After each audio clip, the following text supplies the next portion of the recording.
So ಸರಳವಾಗಿ ಅವರು ಸುಖಾಸನ ಸ್ಥಿತಿಯಲ್ಲಿ ಧ್ಯಾನ ಮಾಡ್ಬೇಕಾದ್ರೆ ಕೂತ್ಕೊಳ್ಳುವಂತ ಆಸನ ಯಾವಾಗ್ಲೂ ಆಸೀನರಾಗಿರುವಂತ ಸ್ಥಿತಿ ಅವರಿಗೆ ಕಂಫರ್ಟ್ ಇರಬೇಕು, ಸುಖವಾಗಿರ್ಬೇಕು.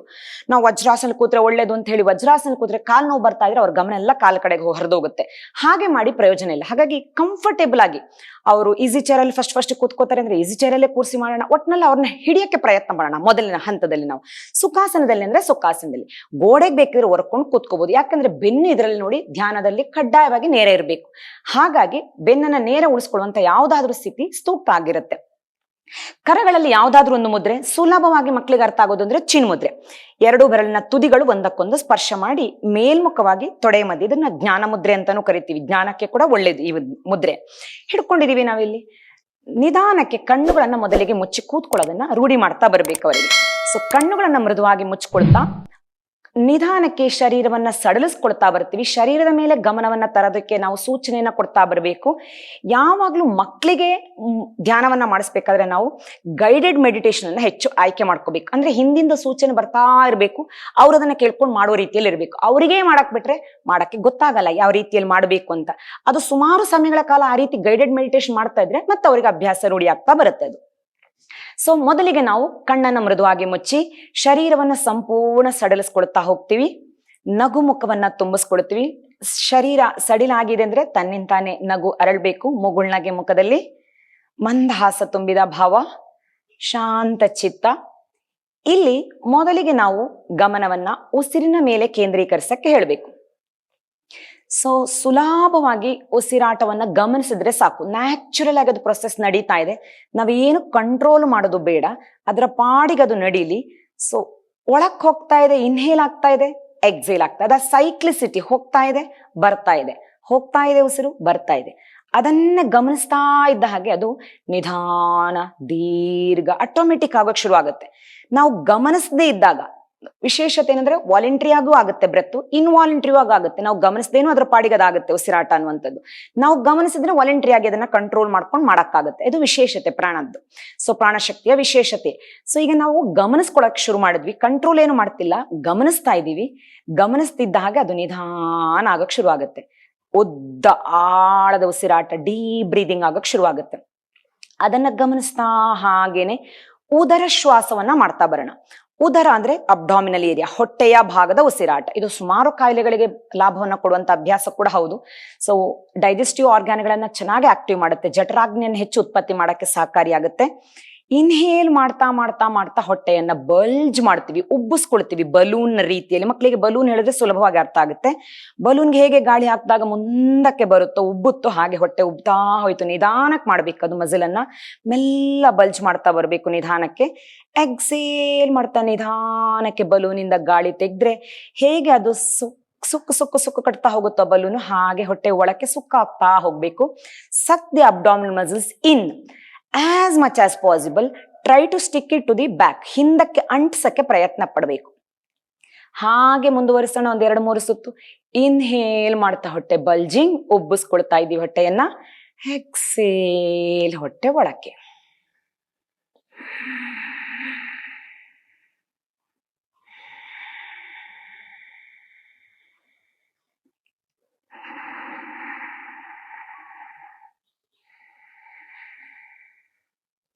ಈಗ ಇದೇ ರೀತಿ ಮಾಡ್ತಾ ಮಾಡ್ತಾ ಉಸಿರಾಟದ ಕೌಂಟ್ ಅನ್ನ 4 ಕೌಂಟ್ ಇನ್ಹೇಲ್ ಮಾಡಿದ್ರೆ 8 ಕೌಂಟಿನಷ್ಟು ಎಕ್ಸೇಲ್. ಅಂದ್ರೆ ಎಕ್ಸೇಲ್ ಯಾವಾಗ್ಲೂ ಡಬಲ್ ಇರಬೇಕು ಅಂತ ಲೆಕ್ಕ.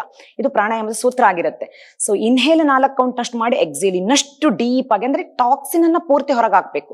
ಡಿಟಾಕ್ಸಿಫಿಕೇಶನ್ ಆಗ್ಬೇಕು ನಮ್ಮ ಬಾಡಿಯಿಂದ. ಟಾಕ್ಸಿನೇಟೆಡ್ ಏರ್ ಅನ್ನ, ಉಷ್ಣಾಂಶ ಹೊತ್ತಿರುವ ಉಸಿರನ್ನ ಹೊರಬಿಡೋಣ. ಚೆನ್ನಾಗಿ ದೀರ್ಘವಾಗಿ ಹೊರಬಿಡೋಣ. ಆಯಾಸ ಹೋಗುತ್ತೆ, ಒತ್ತಡ, ಶರೀರದ ಸ್ಟಿಫ್ನೆಸ್ ಹೋಗುತ್ತೆ ಆ ರೀತಿ ಡೀಪ್ ಆಗಿ ಎಕ್ಸೇಲ್ ಮಾಡೋದ್ರಿಂದ.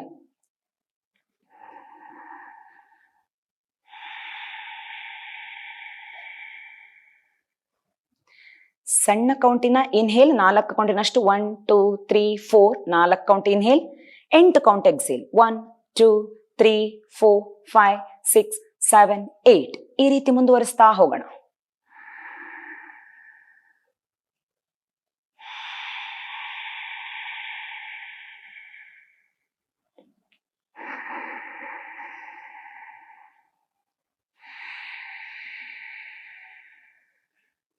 ಎಷ್ಟು ಹೊತ್ತು ನಮ್ಗೆ ಮನಸ್ಸನ್ನ ಕೇಂದ್ರೀಕರಿಸಕ್ಕಾಗುತ್ತೆ ಉಸಿರಿನ ಮೇಲೆ ಅಷ್ಟು ಹೊತ್ತು ಕೇಂದ್ರೀಕರಿಸ್ತಾ ಹೋಗ್ಬೋದು.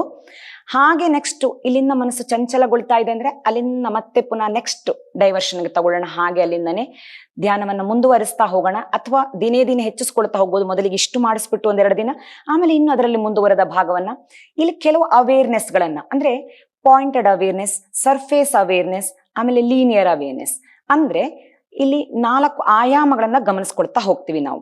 ಮೊದಲ ಆಯಾಮ ಪಾಯಿಂಟ್, ಕೆಲವೊಂದು ಬಿಂದುವನ್ನ ಗಮನಿಸೋದು. ಈಗ ಮೂಗಿನ ತುದಿ ಭಾಗಕ್ಕೆ ಗಮನವನ್ನ ಕೇಂದ್ರೀಕರಿಸ್ತಾ ಹೋಗೋದು ಧ್ಯಾನದಲ್ಲಿ. ಅವಾಗ ಅಲ್ಲಿ ಉಸಿರು ಸಂಚಲನ ಆಗೋದು, ಅಲ್ಲಿಗೆ ಟಚ್ ಆಗಿ ಹೋಗೋದು ಅನುಭವಕ್ಕೆ ಬರ್ತಿದ್ಯಾ ಅಂತ ಗಮನಿಸ್ಕೊಳಕ್ಕೆ ಹೇಳ್ಬೇಕು ನಾವು ಮಕ್ಕಳಿಗೆ. ಮೂಗಿನ ತುದಿಯಲ್ಲೇ ಗಮನವನ್ನ ಕೇಂದ್ರೀಕರಿಸ್ತಾ ಉಸಿರಾಟ ನಡೆಸೋದು. ಆದಷ್ಟು ಸುಲಭವಾಗಿ ಮನಸ್ಸನ್ನ ಕೇಂದ್ರೀಕರಿಸಿ ಅಲ್ಲಿ ಅನುಭವಕ್ಕೆ ತಗೊಳ್ಳೋದು ಆಗಲ್ಲ, ಅಷ್ಟು ಸುಲಭ ಇಲ್ಲ ಮಕ್ಕಳಿಗೆ, ಕಷ್ಟ ಅನ್ನಿಸ್ಬಹುದು. ಹೋಗ್ಲಿ, ಅದರ ನೆಕ್ಸ್ಟ್ ಲೆವೆಲ್ಗೆ ಹೋಗಿ ಇಳಿಯೋಣ ಒಂದ್ ಸ್ವಲ್ಪ ಕೆಳಕ್ಕೆ. ಸರ್ಫೇಸ್ ಅವೇರ್ನೆಸ್ ಅಂದ್ರೆ ನಿಮ್ಮ ಮೂಗಿನ ಕೆಳಭಾಗ, ಮೇಲ್ತುಟಿಯ ಮೇಲ್ಭಾಗದ ಜಾಗ ಏನಿದೆ, ಆ ಮೀಸೆ ಬರುವ ಜಾಗ ಏನಿದೆ, ಆ ಜಾಗದಲ್ಲಿ ಮನಸ್ಸನ್ನ ಕೇಂದ್ರೀಕರಿಸಬೇಕು. ಅಷ್ಟೂ ಜಾಗಕ್ಕೆ ಅಲ್ಲಿ ಕೇಂದ್ರೀಕರಿಸಿದಾಗ ಇಲ್ಲಿ ಸುಲಭವಾಗಿ ನಮ್ಗೆ ಉಸಿರಾಟದ ಅನುಭವ ಸಿಗುತ್ತೆ. ಬಿಸಿಯಾಗಿರುವ ಗಾಳಿ ಶರೀರದಿಂದ ಹೊರ ಹೋಗ್ತಾ ಇರತ್ತೆ, ಉಸಿರು. A warm air goes out from the body, the cool air enters the nostril. ಮೂಗನ್ನ ತಣ್ಣಗಿರುವ ಗಾಳಿ ಪ್ರವೇಶಿಸುತ್ತೆ. ಆ ಎರಡು ಬಿಸಿ ಮತ್ತೆ ತಣ್ಣಗಿನ ಅನುಭವ ಇಲ್ಲ ಆಗ್ತಾ ಹೋಗುತ್ತೆ ನಮ್ಗೆ. ಅದು ಸುಲಭವಾಗಿ ಕಂಡ್ಕೊಳಕ್ಕಾಗುತ್ತೆ ಮಕ್ಕಳಿಗೆ. ಅದರ ಮೇಲೆ ಗಮನವನ್ನ ಕೇಂದ್ರೀಕರಿಸಕ್ಕೆ ಹೇಳ್ತಾ ಹೋಗೋಣ.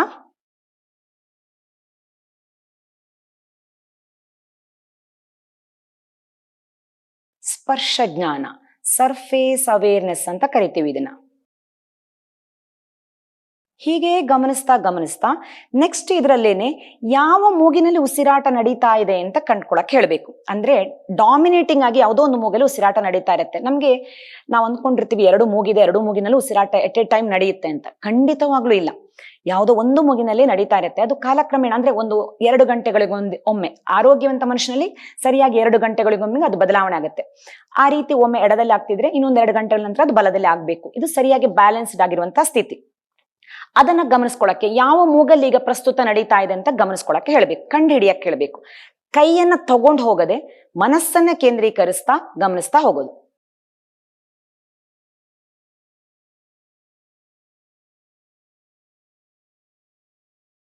ಡೀಪ್ ಆಗಿ ಗಮನಿಸ್ಕೊಳ್ತಾ ಹೋದಾಗ ನನಗೆ ನನ್ನ ಮೂಗಿನಲ್ಲಿ, ಬಲ ಮೂಗಿನಲ್ಲಿ ಉಸಿರಾಟ ನಡೀತಾ ಇರೋದು ಅನುಭವಕ್ಕೆ ಬರ್ತಾ ಇದೆ.